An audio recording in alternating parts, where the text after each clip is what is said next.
پہ بٹھایا گیا۔ ہم نماز پڑھیں تو محلے میں معزز ٹھہریں، روزہ رکھیں تو عزت پائیں، حج کرنے جائیں تو لوگ دعاؤں سے رخصت کریں، واپس آئیں تو پھولوں سے استقبال کریں۔ ہمیں دین پر عمل کرتے ہوئے کیا مشکل پیش آئی؟ ہم تو دین کی راہوں کے مسافر ہوئے تو عزتیں پائیں، ہم نے اللہ کا نام لیا تو لوگوں نے پیار دیا، ہم نے عبادات کے طریقے اختیار کیے تو معاشرے میں شریف کہلائے۔ لیکن کتنا مشکل اور کٹھن لمحہ تھا جب کوئی اسلام لاتا تو معاشرے سے کٹ جاتا، سماجی بائیکاٹ کر دیا جاتا، وہ لوگوں سے الگ ہو جاتا۔ میرے اور آپ کے آقا و مولا حضور نبی رحمت صلی اللہ علیہ وآلہ وسلم قریش کے عالی نسب خاندان سے تعلق رکھتے ہیں، صادق بھی کہلاتے ہیں، امین بھی کہلاتے ہیں، لوگوں کی امانتیں بھی حضور کے گھر میں پڑی ہیں، اپنے فیصلوں میں حضور کو حاکم بھی مانتے ہیں۔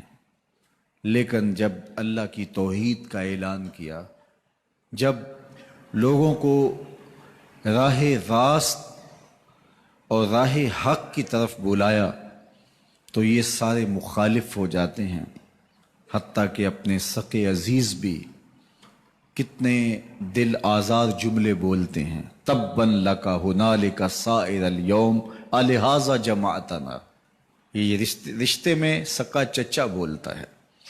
اللہ اکبر، مشکلیں سہی، تکلیفیں سہی، سماجی مقاطعہ ہوا، سوشل بائیکاٹ ہوا۔ شاب ابی طالب کے 3 سال کس کٹھن حالات میں حضور اور حضور کے غلاموں نے اور خاندان والوں نے کاٹے، حتیٰ کہ درختوں کے پتے کھا کھا کے گزر اوقات ہوتی تھی۔ معاہدہ لکھ کے کعبۃ اللہ کے ساتھ لٹکا دیا گیا، اور یہ اتنے سنگ دل ثابت ہوئے کہ باہر سے کوئی تجارتی قافلہ آتا جس کے پاس اغذیہ ہوتی، کھانے پینے کی اشیاء ہوتی، تو ان کو ادھر جانے نہ دیتے، مبادا کہیں یہ خرید نہ لیں۔ ان کا خیال یہ تھا کہ یہ بھوک سے دم توڑ جائیں، اور نیا دین جو لے کر کے آئے ہیں وہ شاب ابی طالب میں اس گھاٹی کے اندر ہی اپنے آخری دن پورے کرے۔ لیکن جس کو اللہ نے سر بلند کرنا ہو، عزت دینی ہو، جس دین کو پوری دنیا کے اوپر غالب ہونا تھا، اس کو کون روک سکتا تھا؟ اللہ کے محبوب علیہ الصلوۃ والسلام نے محنت، تندہی، کوشش اور کد و کاوش کے ذریعے لوگوں تک پیغام حق کا ابلاغ کیا۔ سب سے پہلے حضور کی اہلیہ حضرت سیدہ خدیجہ الکبریٰ رضی اللہ تعالی عنہا ایمان لاتی ہیں۔ حضور علیہ السلام کے قریبی دوست، گہرے دوست حضرت سیدنا ابو بکر رضی اللہ تعالی عنہ ایمان لاتے ہیں۔ حضرت علی المرتضیٰ رضی اللہ تعالیٰ عنہ اگرچہ نو عمر ہے، لیکن سینے پہ ہاتھ رکھ کے کہتے ہیں جان و دل فدا کروں گا حضور آپ پہ۔ حضرت بلال حبشی اسلام لاتے ہیں، حضرت عمار ابن یاسر، حضرت سمیہ، حضرت یاسر اسلام لاتے ہیں۔ 38 لوگ ایک ایک کر کے اسلام میں داخل ہوئے۔ کفار تو چاہتے تھے کوئی دوسرا شخص ان کے ساتھ کھڑا نہ ہو، تو جب 38 لوگ حضور کے ساتھ کھڑے ہو گئے تو ان کے لیے بڑا اذیت ناک لمحہ تھا کہ یہ تحریک جس کو ہم روکنا چاہتے ہیں یہ پھیلتی چلی جا رہی ہے، لوگ اس کے ساتھ شامل ہوتے چلے جا رہے ہیں، اور لوگ ان کے لیے محبتیں اور ان کے لیے پیار پیش کرتے چلے جا رہے ہیں۔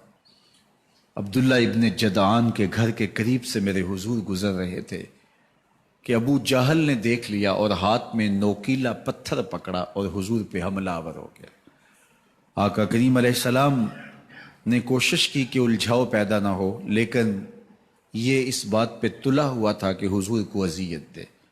اس نوکیلے پتھر سے حملہ آور ہو کے حضور کو گہرے زخم دیتا ہے، حتیٰ کہ حضور کے مبارک بدن سے خون بہنے لگ جاتا ہے۔ وہاں سے حضور سین حرم میں پہنچتے ہیں اور اللہ کے حضور سر بسجود ہو جاتے ہیں۔ حضور کے چچا حمزہ بن عبد المطلب ابھی اسلام نہیں لائے تھے، وہ شکار کھیل کے واپس آ رہے ہیں، اور جب وہ شکار کھیل کے آتے تھے تو بڑا اترا کے چلتے تھے۔ انہوں نے سنا کہ 2 لونڈیاں آپس میں بات کر رہی ہیں۔ اس کو پتہ ہوتا نا کہ اس کے بھتیجے کے ساتھ کیا سلوک ہوا ہے، تو یہ کبھی بھی ایسی چال نہ چلتا، اس کی ٹوری کوئی اور ہوتی۔ تو رک گئے، قدم خود بخود ٹھہر گئے، رک کے پوچھا کیا ماجرا ہوا؟ کہا تمہارے بھتیجے کو ابو جہل نے مارا ہے اور اس کے نازک بدن سے خون بہتا رہا۔ وہ خاموش تھا لیکن اس نے جان بوجھ کے زیادتی کی اس پر۔ بس غصے میں بپھر گئے۔ سین حرم کے آس پاس قریش اپنی مسجدیں جمائے بیٹھے ہوتے تھے ٹولیوں کی شکل میں۔ آج امیر حمزہ آئے اور ابو جہل کو تلاش کر کے اپنی کمان کو زور سے اس کے سر پہ مارا اور اس کا سر پھٹ گیا، اور ساتھ بولے تم نے ہمارے بھتیجے کو لاوارث سمجھا ہے؟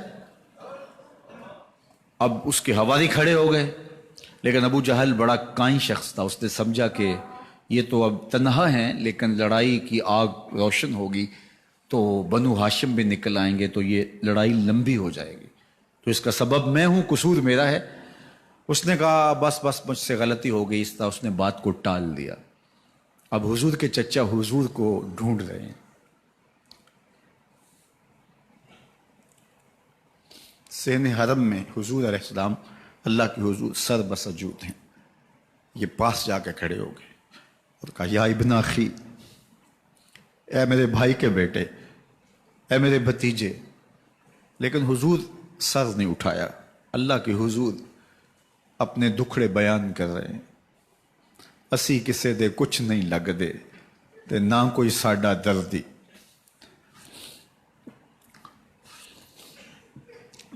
اللہ کے محبوب علیہ السلام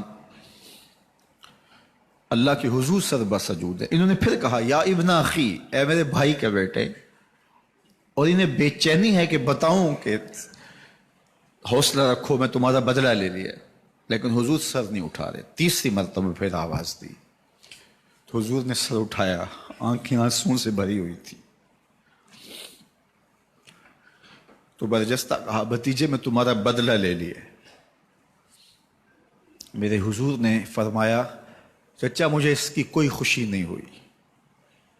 یہ حیرت زدہ ہو گئے کہ اتنا بڑا کام، اس وقت مکے کا اتنا بڑا سورما، اور میں اس سے ٹکرا کے آیا ہوں اور یہ کہہ رہے ہیں مجھے کوئی خوشی نہیں ہوئی۔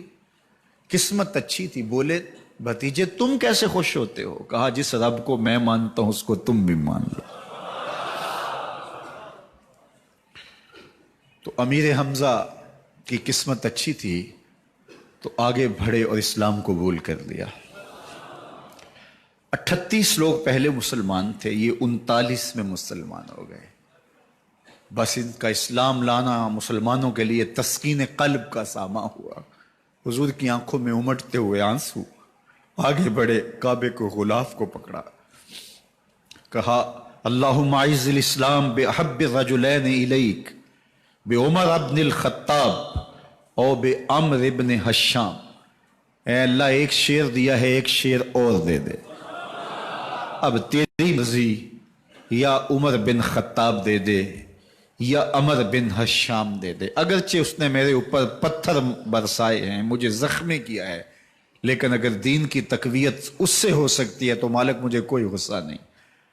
چاہے عمر بن حشام، یہ ابو جہل کا نام ہے، مجھے چاہے ابو عمر بن حشام دے دے یا عمر بن خطاب دے دے، ایک شیر دے دیا، ایک شیر اور عطا کر دے۔ حضور کعبہ کے غلاف سے لپٹ کے اللہ کے حضور دعائیں مانگ رہے ہیں۔ 39 لوگ اسلام لا چکے ہیں، 40ویں کا انتظار ہے۔ اللہ کے محبوب علیہ السلام کی دعائیں ہیں، حضور کی التجائیں ہیں۔ ادھر یہ خبر پورے مکے میں پھیل جاتی ہے کہ حمزہ بھی ایمان لے آئے۔ کفار پر سراسیمگی سی کیفیت پیدا ہو جاتی ہے کہ ہم تو سمجھتے تھے کہ یہ 2-4 لوگ ہیں، 10, 15, 20 لوگ جمع ہو جائیں گے، اور اس طرح کے لوگ بھی اگر ان کے ساتھ شامل ہو گئے تو ان کا راستہ نہیں روکا جا سکے گا۔ وہ سر جوڑ کے سوچنے لگے، ابو جہل کو کوسنے دینے لگے، اس نے کیوں یہ ظلم کیا کہ اس کا نتیجہ یہ پھر ہمیں بھگتنا پڑ رہا ہے۔ اس کے لیے کوئی تدبیر کرنی چاہیے، اس کے لیے کوئی حکمت سوچنی چاہیے۔ 26 سال کا نوجوان ہے، خطاب کا بیٹا ہے، نام عمر ہے، اپنے گھر کے اندر پیچ و تاب کھا رہا ہے کہ اگر یوں ہی اسلام پھیلتا رہا تو ہمارے بتوں کے خلاف اٹھنے والا یہ نظم اتنا پھیل جائے گا کہ روکنا مشکل ہو جائے گا، آباء و اجداد کی کہانیاں ختم ہو جائیں گی، یہ ایک نیا دین ایسے پنپتا رہا تو پھر اس کو روکا نہیں جا سکے گا۔ کون روکے؟ دل میں خیال آیا اس کا ایک ہی حل ہے کہ بانی اسلام کی زندگی کا چراغ گل کر دیا جائے، لیکن یہ اتنا بڑا کام کون کرے؟ سوچا خود کروں گا۔ اٹھتی جوانی اور یہ پہلوانی کا زمانہ تھا عمر بن خطاب کا، اعضاء میں توانائی، طبیعت میں جوش، تلوار حمائل کی۔ دوپہر کے وقت خیال آیا تو کڑکتی دوپہر میں چل پڑے۔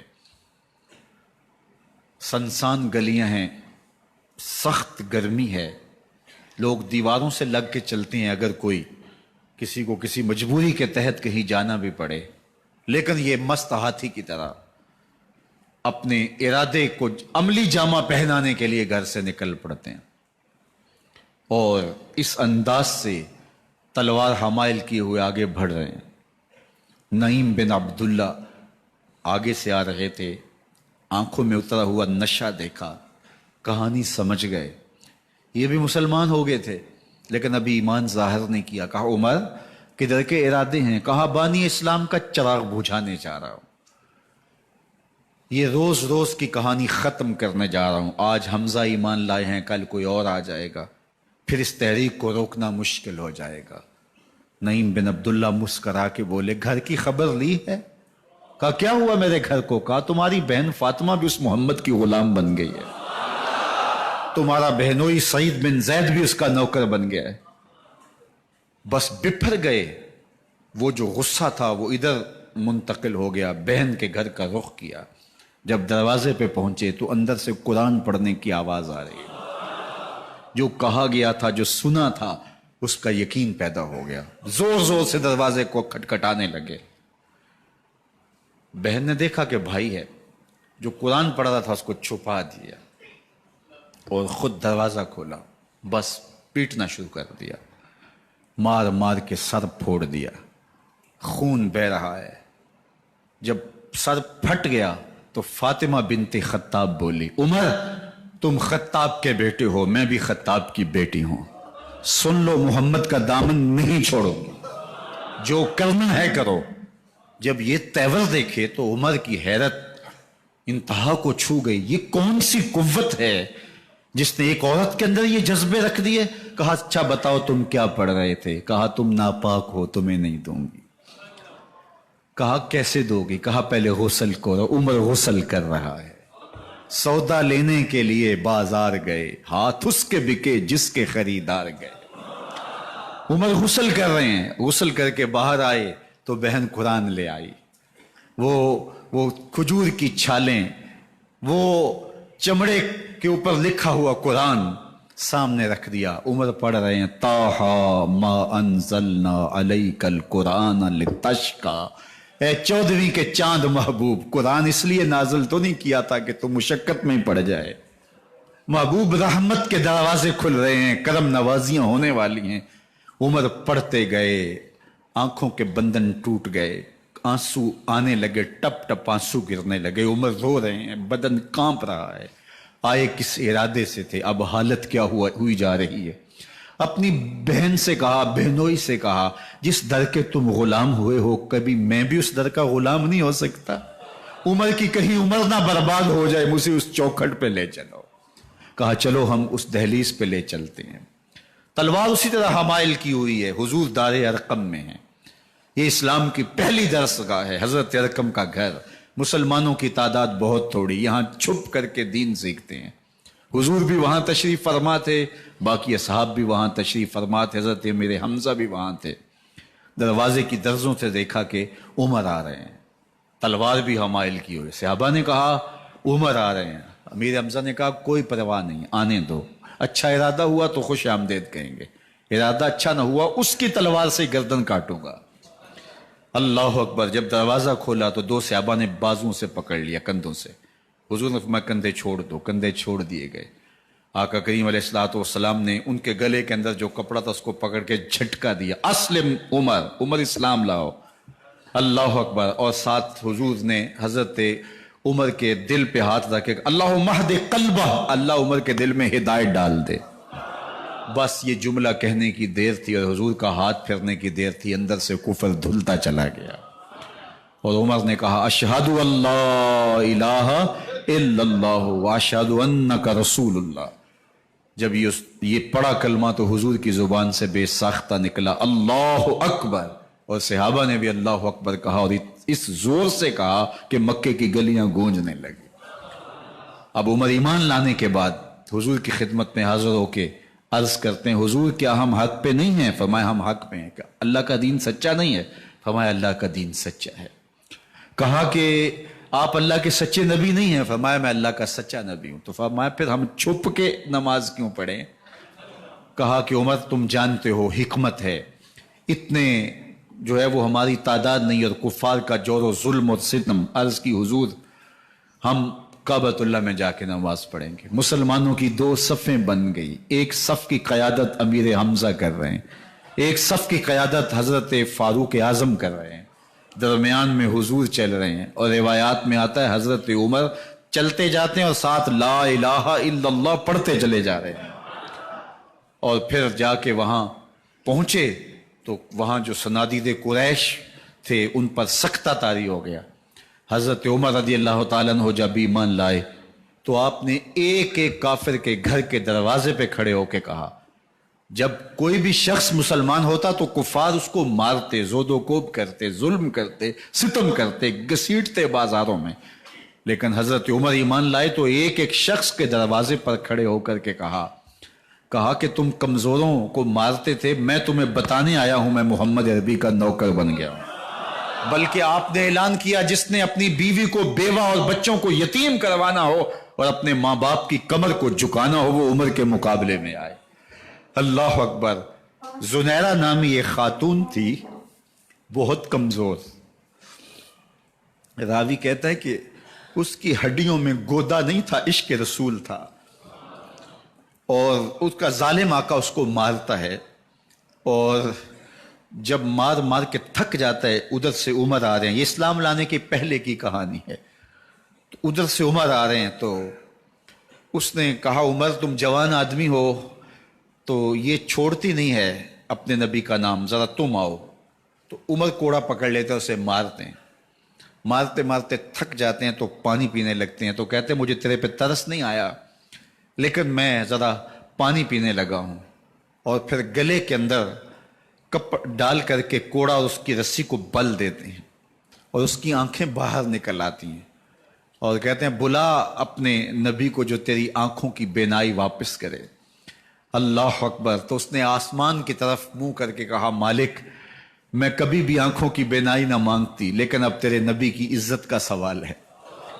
آنکھوں کی بینائی واپس ہو جاتی ہے. زنیرہ کو بڑا مارا. آج عمر گلیوں میں آنکھوں میں آنسو ہیں اور عجیب دل بےتاب ہے اور کہتا ہے آؤ بھائی میں حضور کا غلام بن گیا ہوں، تمہیں بتانے آیا ہوں. زنیرہ نے موڑ کاٹا تو آگے عمر یہ آواز دے رہے تھے. زنیرہ ایک کونے پہ کھڑے ہو کے رو کے کہتی ہے عمر تم تو بڑے اس دن جوش و غضب میں تھے اور تم مارتے ہوئے تھکتے نہیں تھے. تو عمر نے کہا زنیرہ اس دن میں نے دیکھا نہیں تھا، اب میں محمد عربی کو دیکھ آیا ہوں. جنہ ویکھیا نہیں ہو کرن گلاں، جنہ ویکھیا نہیں ہو کرن گلاں، جنہ ویکھیا ہو تے بول دے نہیں، جڑے محرم راز حقیقت دے اور راز حقیقت کھول دے نہیں. تو حضرت عمر رضی اللہ تعالیٰ عنہ ایمان لائے. حضرت عبداللہ ابن مسعود رضی اللہ تعالیٰ عنہ فرماتے ہیں کہ حضرت عمر کا ایمان لانا مسلمانوں کے لیے عزت کا سبب تھا. ان کا ہجرت کرنا مسلمانوں کی نصرت تھی اور ان کی خلافت مسلمانوں کے لیے رحمت تھی. حضرت عمر رضی اللہ تعالی عنہ وہ ہیں کہ میرے حضور نے فرمایا لوگوں جب نیک لوگوں کا ذکر کرو تو میرے عمر کا تذکرہ ضرور کیا کرو. میرا عمر وہ ہے کہ جب وہ ایک جگہ ایک سمت سے آ رہا ہو، ایک گلی اور بازار سے آ رہا ہو تو شیطان بھی آ رہا ہو عمر کو دیکھ کے راستہ تبدیل کر لیتا ہے. حضرت عمر رضی اللہ تعالی عنہ کی طبیعت کے اندر جو جاہ و جلال تھا، طبیعت کے اندر جو سختی تھی وہ اسلام کے اندر آ کر بھی قائم رہی. اور آپ نے وہی سختی، وہی جاہ و جلال جو پہلے مسلمانوں کے خلاف تھا، اب کفار کے خلاف، منافقین کے خلاف حضرت عمر کی طبیعت کے اندر وہ جوش و خروش بدستور موجود رہا۔ لیکن جس دن آپ خلیفہ بنے